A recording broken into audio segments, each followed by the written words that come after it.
Hello mga kautis na, it's another day, another vlog, ang inyong pilingerang bakasyonista na walang pera. So for today's video ay papakita ko naman sa inyo ulit kung paano mag-set up ng isang Airbnb house dito sa Amerika. Gaya sa mga previous vlog ko, nag-set up din kami ng dalawang Airbnb house. So ngayon, magsi-set up ulit kasi may bago na namang bahay. Kaya heto na naman ang aking artista, feeling busy, sipag-sipagan at feeling strong. Dahil magbubuhat siya ng mga mabibigat na naman. O, diba? Ang lakas niya kasi may camera. At syempre, ako naman yung pilingerang cameraman. Dito ay sinimulan na ngang mag-load ng mga gamit papunta sa kabilang bahay. Habang ginagawa pa nga lang yung bahay at inaantay matapos, ay unti-unti nang namili ang aking artista ng mga gamit at inimbak lahat sa garahe. Gaya ng mga furniture, paintings, at mga iba pa. Kaya advance siya namili ng mga gamit para mas mabilis dahil may gamit na at set up na lang ang kailangan.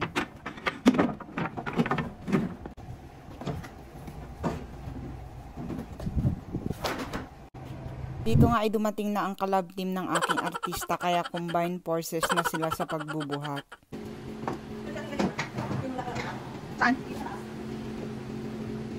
At ito na nga yung mga ibang in-unload na gamit. Yung iba kailangan pang i-assemble. Kagaya ng mga lamesa at mga beds. Tapos yung mga painting kailangan din ikabit.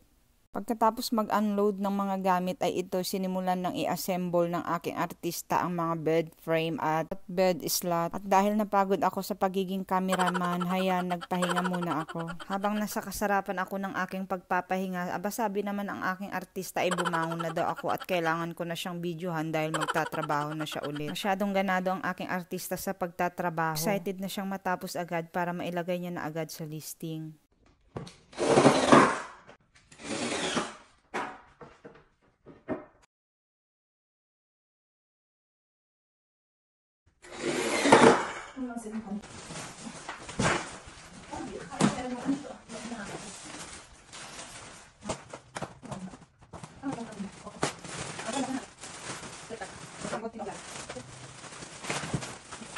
Dito nga ay tinulungan ko na nga siyang magbuhat at mag-unbox ng foam kasi may kabigatan. Hindi kaya ng powers ng kanyang braso kaya kailangan niya ng backup ng aking braso.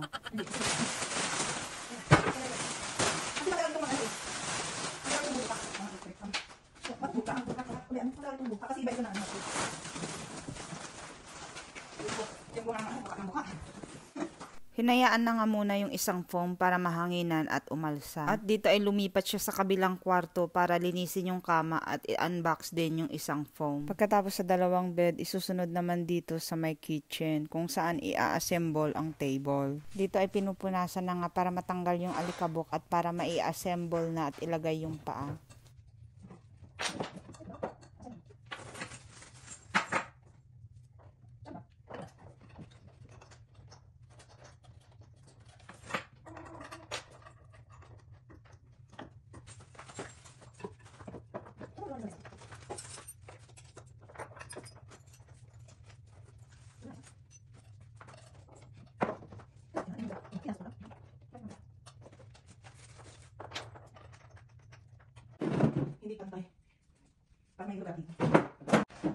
Ito nga ay natapos niya nang i-assemble ang lamesa at nilagay niya na rin ang mga upuan. Sunod niya na rin punasan ang lampshade kasi napaka-alkabok dahil na-stock ito ng 2 months sa may garahe. Bali 2 lampshade ito at ilalagay niya sa may master bedroom magkabilaan. Sunod niya na rin dinistribute yung mga painting. Trial and error nga siya dito kasi tinitignan niya kung saan babagay at saan pwede pwesto ang mga painting. Ang motif ng bahay na ito ay Paris kaya lahat ng nakikita nyo karamihan ay Paris style.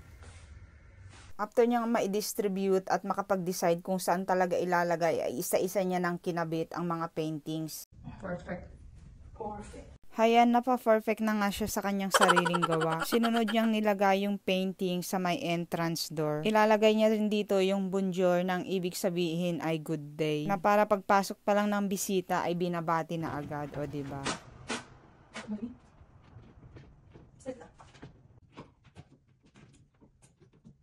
Dahil naubusan siya ng hook or hanger na pagkakabitan ng painting ay sinunod niyang i-unbox ang shoe rack na gagamitin ng mga guests.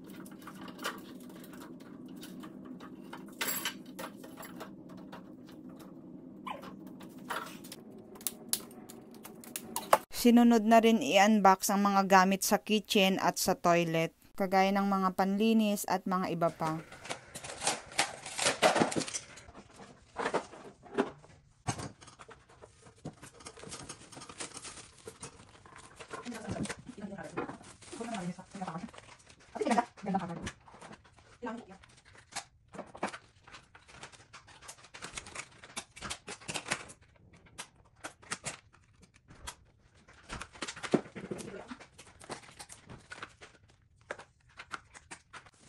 Kailangan natin ito.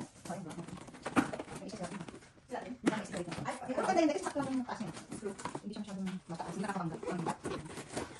Ito lalagay ko dito.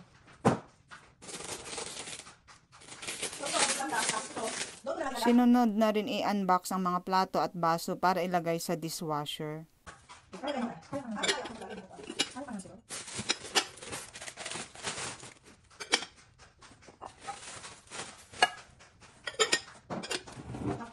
Ito na nga lahat yung mga platong gagamitin, isusunod ng ilalagay sa dishwasher.